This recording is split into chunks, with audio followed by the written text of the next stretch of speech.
شاخوں سے ٹوٹے ہوئے پھول چند روز کے بعد مرجھا جاتے ہیں، مگر حضرت ابراہیم خواص رحمۃ اللہ علیہ کے پاس پھولوں کی چند ایسی پنکھڑیاں تھیں جو سال بھر تک تر و تازہ، ہری بھری اور عطربار رہیں۔ وہ انہیں کہاں سے ملی؟ خود فرماتے ہیں، میں سفر حج میں قافلہ کے ہمراہ تھا، یکایک دل میں خیال آیا کہ سب سے جدا شاہراہ عام سے ہٹ کر چل۔ میں نے ایسا ہی کیا۔ 3 دن اور 3 راتیں اسی طرح چلتا رہا۔ اس دوران نہ مجھے بھوک پیاس لگی اور نہ کوئی دوسری حاجت محسوس ہوئی۔ بالآخر ایک سرسبز و شاداب باغ میں گزر ہوا جو ثمردار پیڑوں اور رنگ برنگے خوشبودار پھولوں سے مرصع تھا۔ وہاں ایک خوبصورت تالاب بھی تھا۔ میں نے سوچا یہ تو جنت کا کوئی ٹکڑا ہے۔ وہاں مجھے لوگوں کی ایک جماعت ملی جن کے چہرے انسانوں جیسے تھے، سب عمدہ لباس اور خوبصورت پٹکوں سے مرصع تھے۔ ان لوگوں نے مجھے اپنے حلقہ میں لے لیا، سلام کیا۔ میں نے جواباً وعلیکم السلام ورحمۃ اللہ وبرکاتہ کہا۔ میں نے دل میں سوچا شاید یہ جن حضرات ہیں۔ ان میں سے ایک نے کہا، ہم لوگ ایک مسئلے کے سلسلے میں الجھے ہوئے ہیں۔ ہمارا تعلق قوم جن سے ہے۔ اللہ تعالیٰ کا قرآن ہم نے رسول اکرم صلی اللہ علیہ وآلہ وسلم کی مبارک زبان سے لیلۃ العقبہ میں سنا۔ سرکار رسالت مآب صلی اللہ علیہ وآلہ وسلم کی مبارک باتوں نے ہمیں ایسا وارفتہ بنایا کہ ہم کو دنیا کے سارے کاموں سے الگ کر دیا، اور رب تعالیٰ نے ہمارے واسطے یہاں یہ مقام متعین فرمایا ہے۔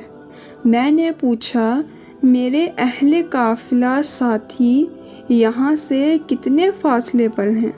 ان میں سے ایک نے تبسم کرتے ہوئے جواب دیا، ابو اسحاق، یہ مقام جہاں آپ اس وقت ہیں اللہ تعالیٰ کے اسرار و عجائب میں سے ایک ہے۔ یہاں انسانوں میں سے ایک شخص کے سوا کوئی نہیں آیا، اس کا یہیں انتقال ہوا، اور وہ ہے اس کی قبر۔ یہ کہہ کر اس نے ایک قبر کی جانب اشارہ کیا۔ وہ قبر لب تالاب تھی۔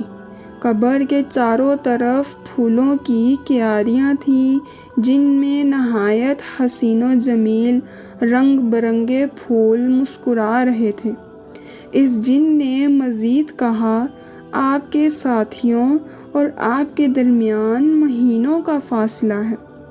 میں نے پھر ان جنوں سے صاحب قبر کے بارے میں دریافت کیا۔ جواب ملا، ایک روز ہم تالاب کے کنارے بیٹھے محبت کا ذکر کر رہے تھے کہ اچانک ایک شخص آیا اور اس نے سلام کیا۔ ہم نے جواب دے کر پوچھا، کہاں سے آ رہے ہو؟ اس نے کہا، نیشا پور سے آ رہا ہوں۔ ہم نے پوچھا، کب چلے تھے؟ کہا، 7 روز ہوئے۔ ہم نے پوچھا، گھر سے نکلنے کا سبب؟ اس نے قرآن مجید کی یہ آیت تلاوت کی، اور اپنے رب کی طرف رجوع کرو اور اس کے حضور گردن جھکاؤ، اور اس سے پہلے کہ تم پر عذاب آئے پھر تمہاری مدد نہ ہو۔ ہم نے پوچھا، انابت کیا ہے؟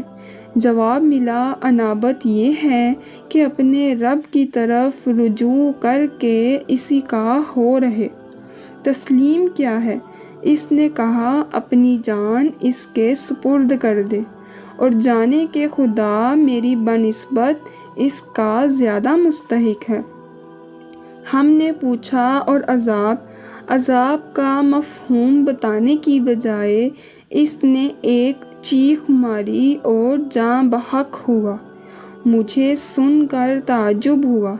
قبر کی بالیں پر گیا تو وہاں نرگس کے پھولوں کا گلدستہ رکھا ہوا تھا اور قبر پر عبارت تحریر تھی۔ عبارت یہ تھی: یہ اللہ تعالیٰ کے دوست کی قبر ہے جسے غیرت عشق نے مارا۔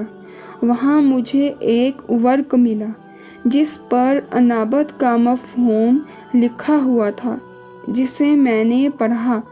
ان لوگوں نے اس کی تفسیر چاہی، میں نے اس کی تفسیر کی، جسے سن کر ان پر مسرت کی کیفیت چھا گئی اور کہا ہمیں اپنے مسئلہ کا جواب بھی مل گیا۔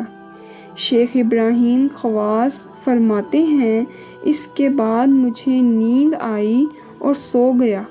آنکھ کھلی تو میں نے خود کو مسجد عائشہ کے قریب پایا۔ میرے نزدیک ہی پھولوں کی یہ پنکھڑیاں تھیں۔ حضرت شیخ کے پاس وہ پنکھڑیاں سال بھر تک تر و تازہ اور خوشبودار رہیں۔ 1 سال بعد وہ پنکھڑیاں خود بخود غائب ہو گئیں۔